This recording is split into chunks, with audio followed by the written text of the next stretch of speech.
Afternoon, we're going to call this full committee of Judiciary Non-Civil to order. All right. Now, we saved the best for last here. I think there might be a discussion on this one. Is this the correct one? That should be the most recent one. Okay. House Bill, the next measure we have is House Bill 194, by Representative Saines. And if you can present from right there if you like, tell us what your bill does and why we need it.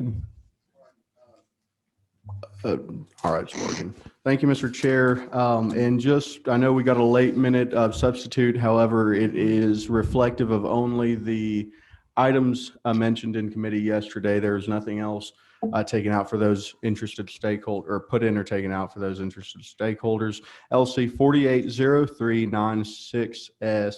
And if it's okay with the chair, I'll highlight what has been changed from yesterday's conversation first, which is it starts in line 207, dealing with exploitation of children. It adds what GBI testified on and the Prosecuting Attorneys Council agreed upon in terms of modifying how the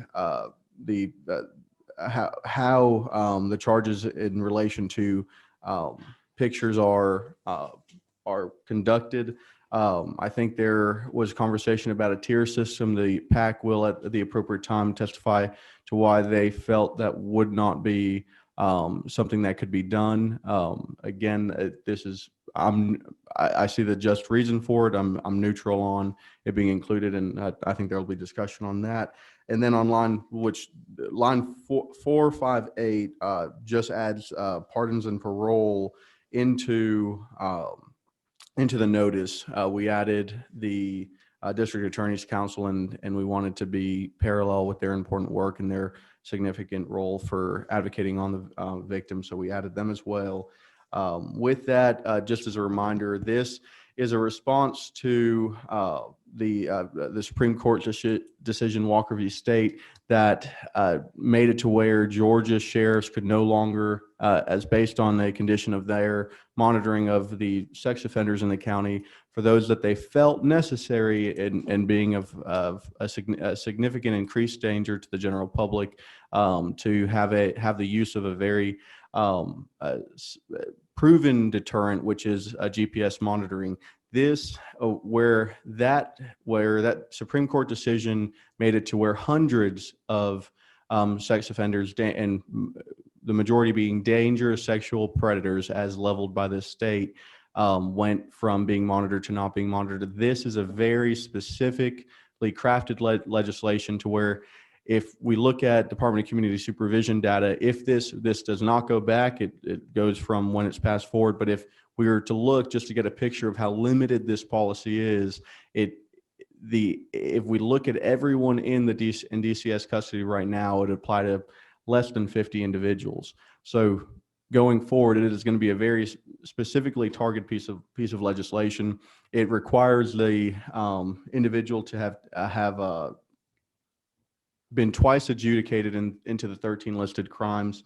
It will, and to note, there's been a lot of conversation on judicial discretion.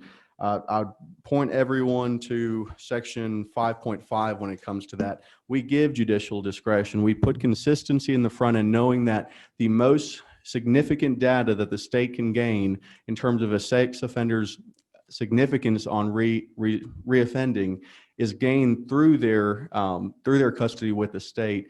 This does give judicial discretion at that 10-year mark that the state is responsible for when it comes to that end. So with that, I think we're ready for a motion. Just kidding. Just kidding. He wasn't.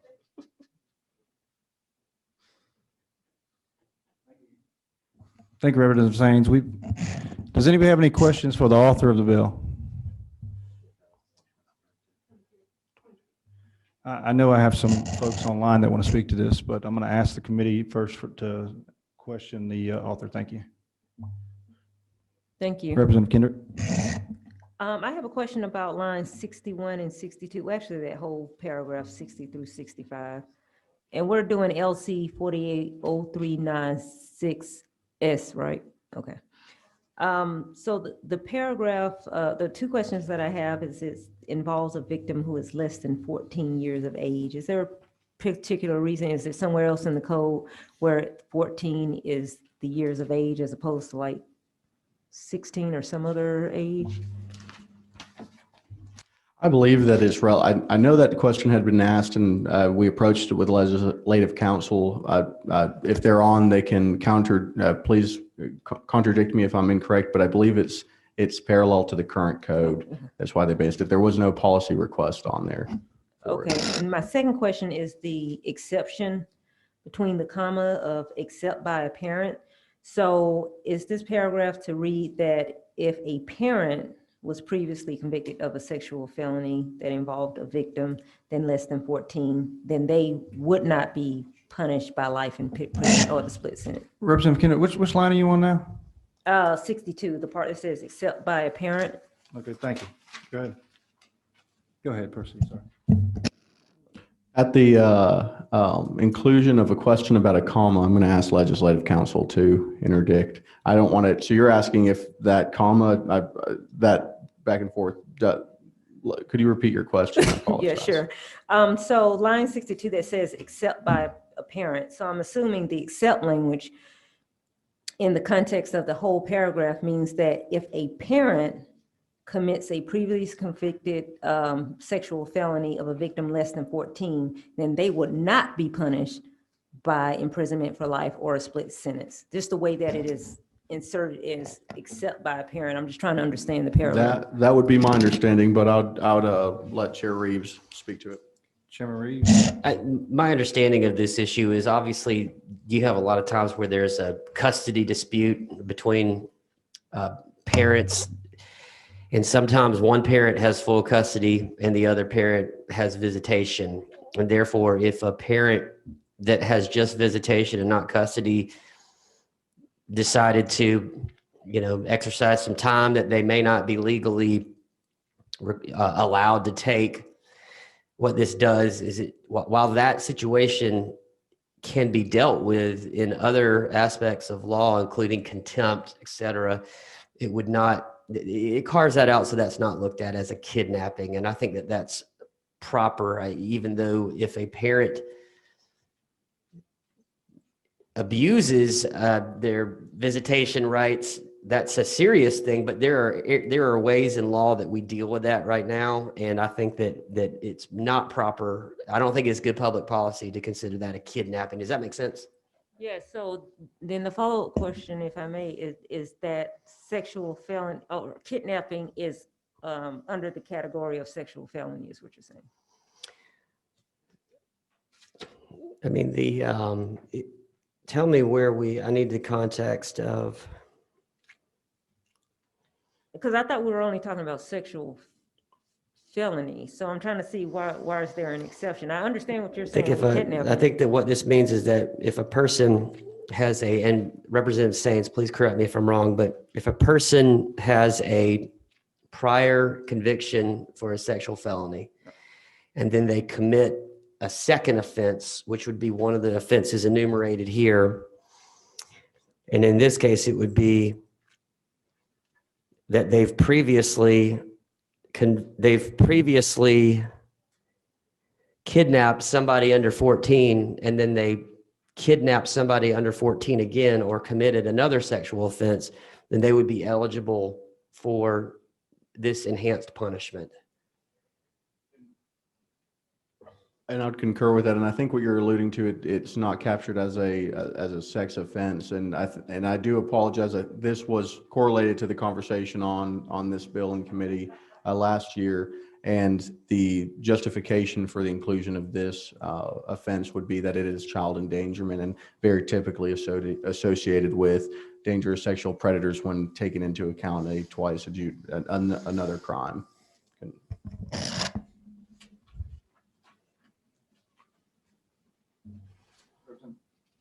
Representative Kendrick, is that you satisfied? I'm still a little confused, but I'll go speak to him. Thank you. Any other questions from the committee before I go to the folks online that have signed up to speak? Is anybody in here going to speak in person So I'll let you do that first. Okay. All right, so then let's move on to Jill Travis. Can you unmute yourself, Jill? I can, and I will. Good afternoon, Mr. Chairman and members of the committee. Thank you for letting us appear remotely. I am the executive director of the Georgia Association of Criminal Defense Lawyers. I'm looking at your face, Mr. Chairman. Are you hearing me okay right now? We can hear you. Okay, great. I think your patience is probably limited with my commentary on this bill, so I'll try to be brief and talk about matters that are new for the discussion today. In particular, on page 10 of the bill at lines 218 to 221, and let me also express my gratitude to Representative Saines for sharing the draft of the sub. I know it just came out, and do appreciate being able to comment with using line numbers for you all. This language that was added with regard to prosecuting child, I'm just going to call it child pornography cases, because I think that's really the issue that's mostly involved in these kinds of prosecutions. The language that's added is does not take into account how images are downloaded and how they are downloaded in files, not by specific images. When you hit on one image, you would get a file. And so we don't think that that takes into account the evil that you're trying to cure. I mean, the truth is there's a lot of forensics that can be used to prosecute these cases with multiple images and multiple viewing. And so we think that this change is unnecessary, and it's also not related to the underlying bill. And so we'd ask that you take lines 218 to 221 back out of the bill. Ms. Travis, Yes, sir. would you unpackage that a little bit? I'm not quite understanding what you mean by if you click on one image on a computer, then there's going to be multiple images. Is that what you're implying? Yeah, when you and I have to say I don't know a lot about how it works at all, but I do understand from folks that have defended these cases that generally speaking, when the computers are seized, that's the images that come into play. And it depends on how the prosecution charges the case. For example, if let's just say somebody looks at one image on one day, but has downloaded a bunch of images all at the same time, you're saying that you can prosecute for the images that weren't even viewed because it's the depiction of one. Each depiction of a visual image constitutes a separate offense. That seems confusing to me.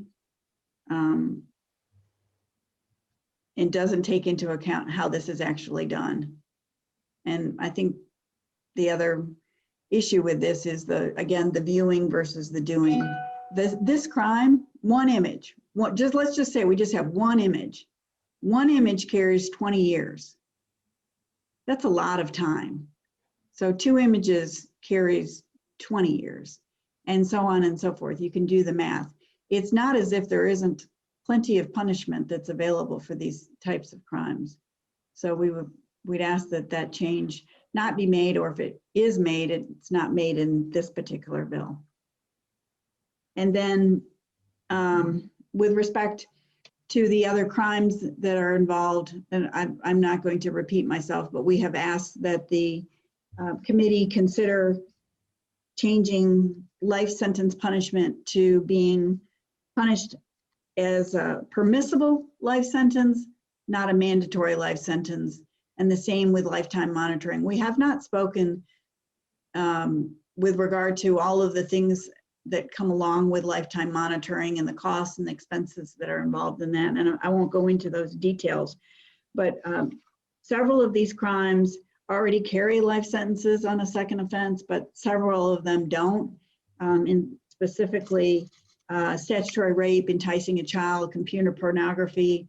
We most especially think those should be changed to may in the particular instances. I can come back and put it in the chat if that shows the line numbers where the mays, we would ask that the mays be to shalls.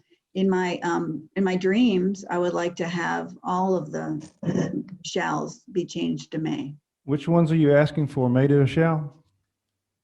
Can you give me just a second to look? Can I give my first tier and my second tier? My first wish list would be lines 115, 116, 136, and 138, and 214 and 216.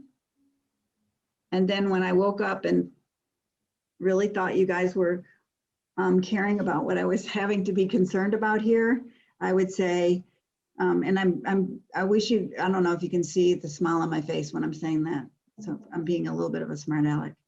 And with no disrespect, Mr. Chairman.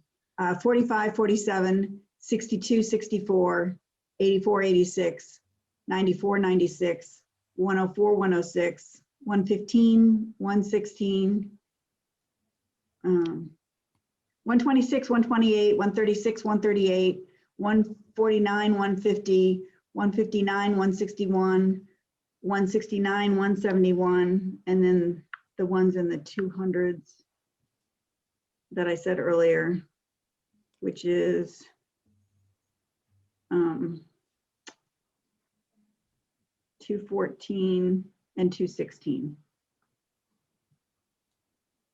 Thank you. That's all I have, Mr. Chairman. Is that all you have? I appreciate your input, Jill. You've been very helpful with this bill, particularly with the structure of the bill. And I understand that while we may have a difference in policy, you're always looking towards making sure that good law is put out. So I appreciate you. We've got. Do you have any questions for Jill, committee?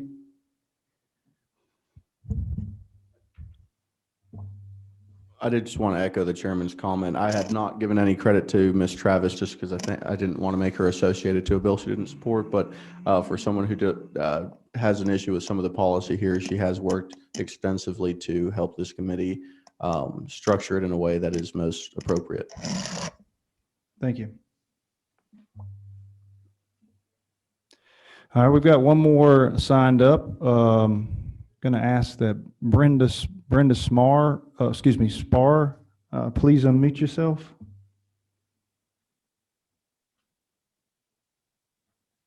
Brendan Spar.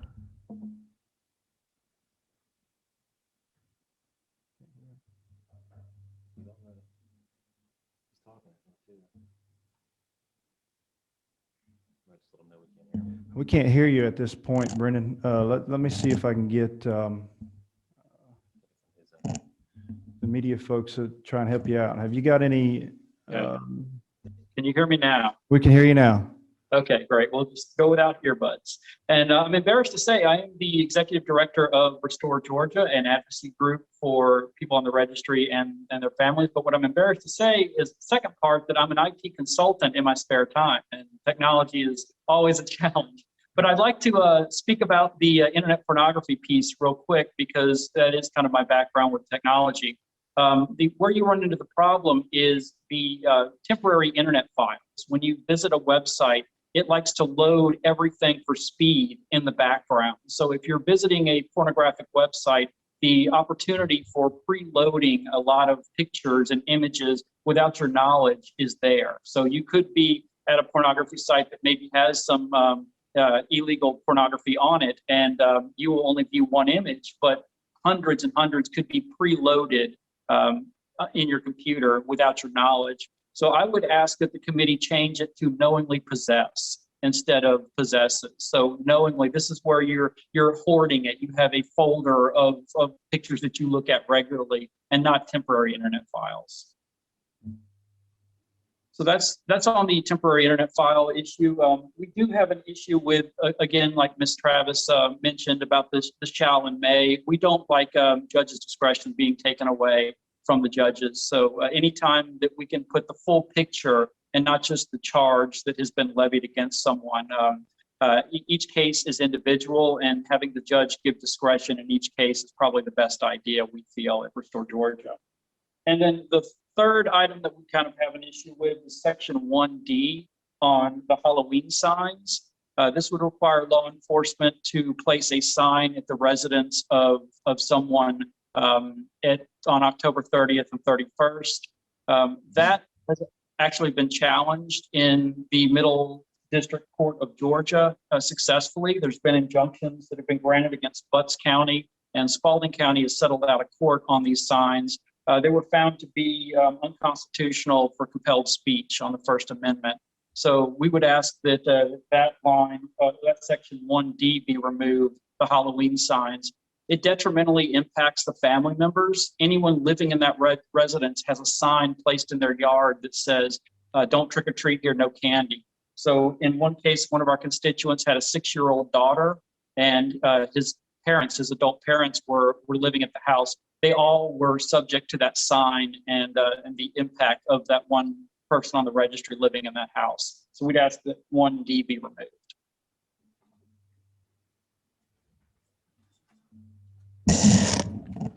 Brendan, thank you for your testimony. Does anybody in the committee have any questions for Mr. Spar?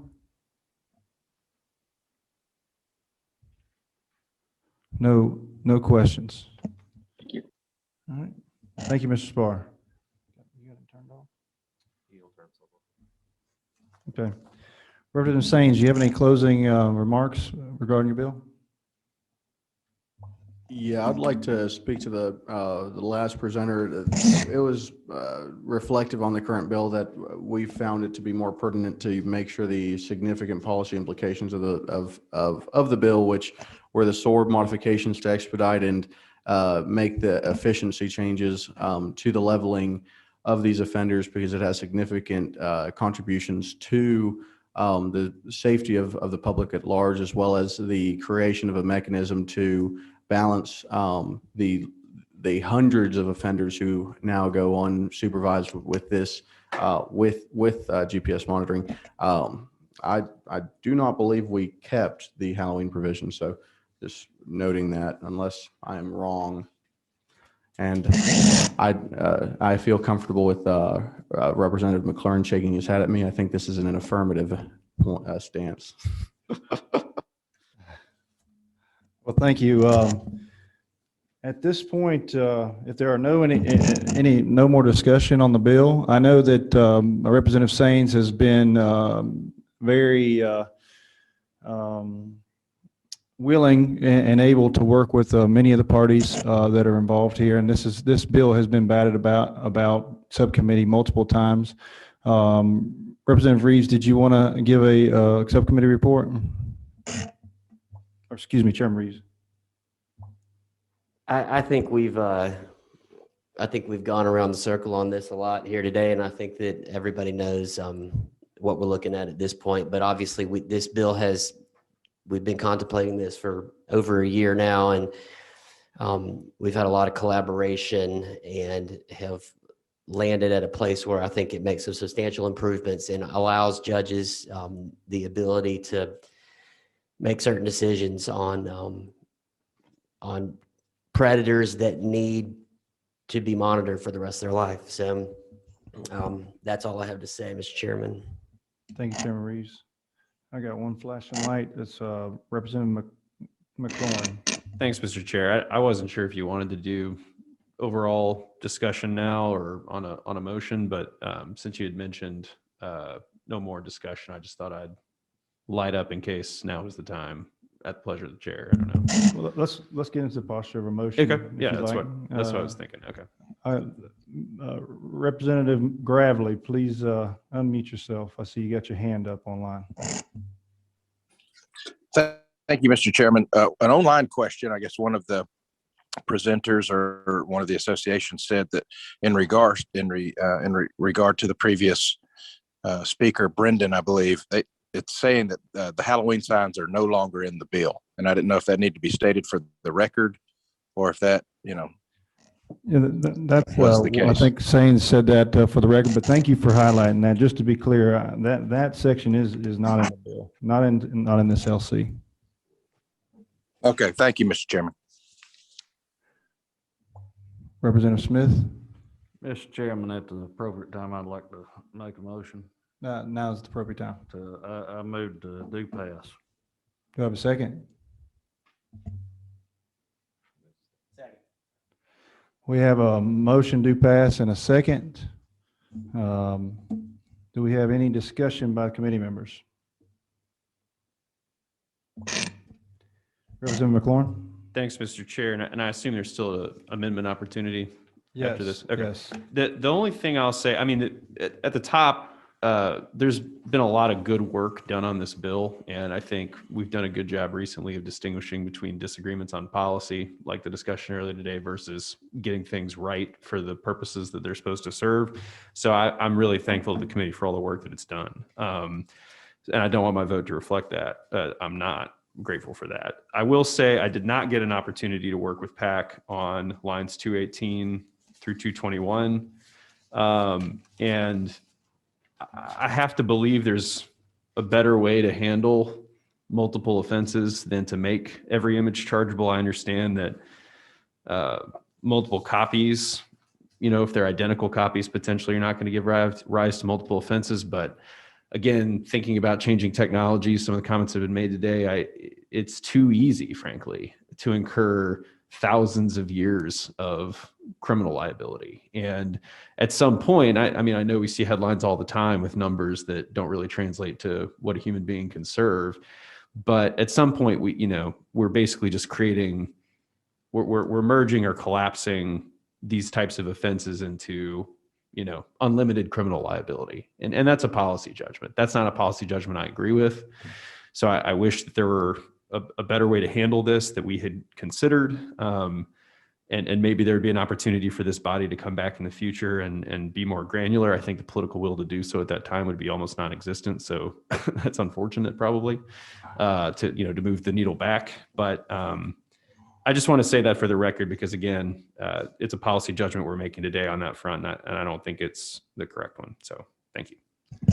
Thank you, Representative McLaurin. I understand your point, and in discussions, and the author can chime in here, and even Chairman Reeves, and that there is a significant difference if you have, from a policy standpoint, from one piece to 10,000 pieces, and in practice, I believe, according to PAC, it's likely not.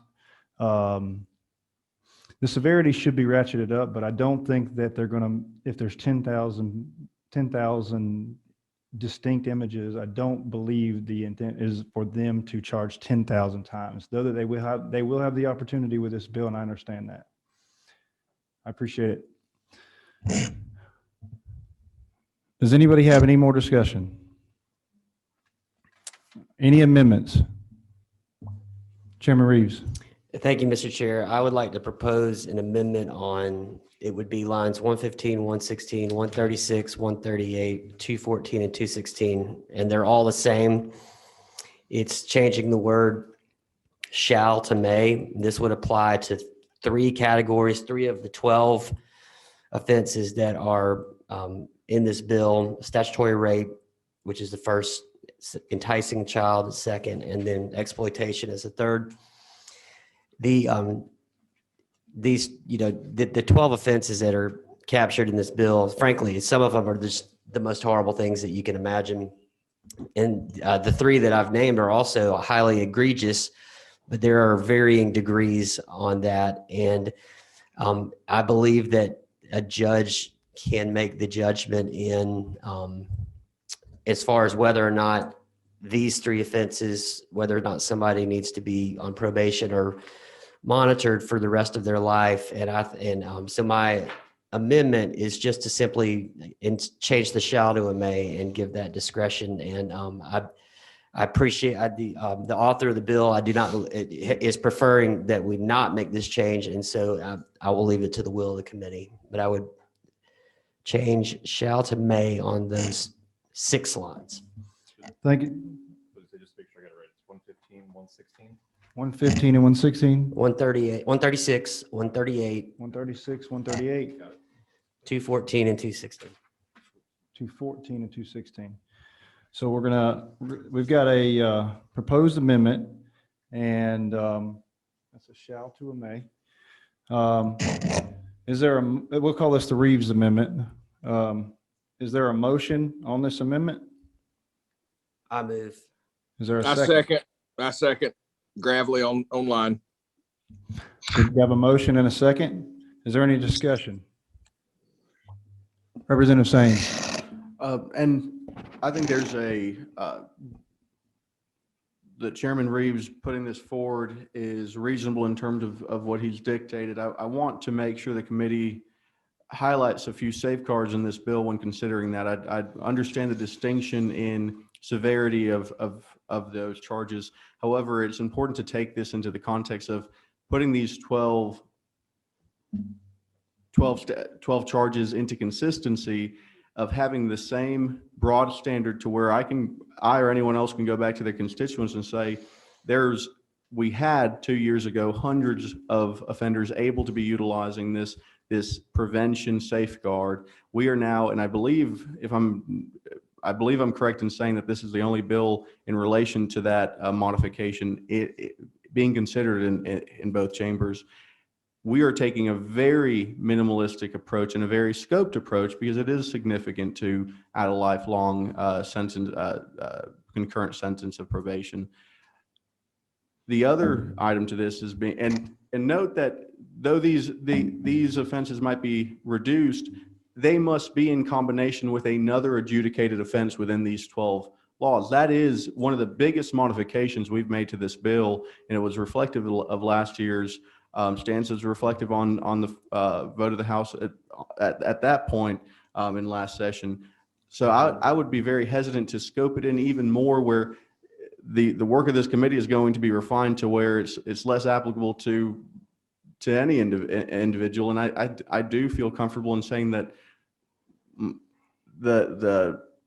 the bar we've set in this committee is a just bar, and it gives, after 10 years, when we talk about judicial discretion, we're not against judicial discretion. We're just trying to follow the data and the science behind dangerous sexual predators, and knowing that the most dangerous of offenders are likely to have offended without ever being adjudicated. And we're asking in this bar to have the prosecutors proven twice. And let me restrain on that.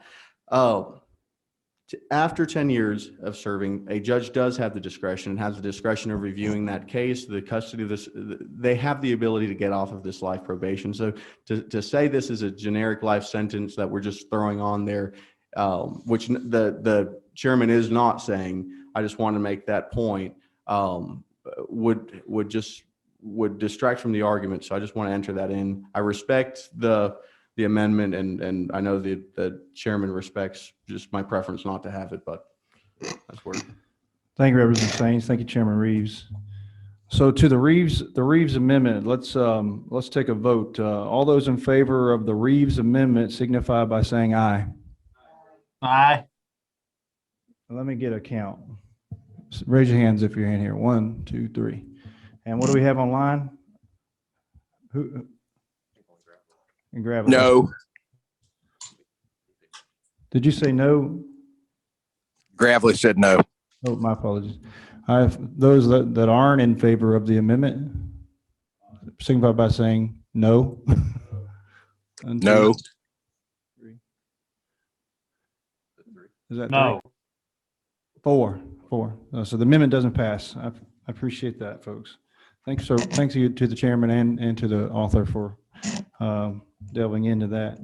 Well, we're in the posture now that we have both a motion to pass and a second without amendments on House Bill 194 LC 480396S. And at this point, I'm going to call the question. For all of those in favor of the passage of this House Bill 194, please signify by saying aye. Aye. All those opposed? As the opinion of the chair that this measure passes on to rules. If you would, Representative Sains, can we get a rules sheet and we'll get this moved on.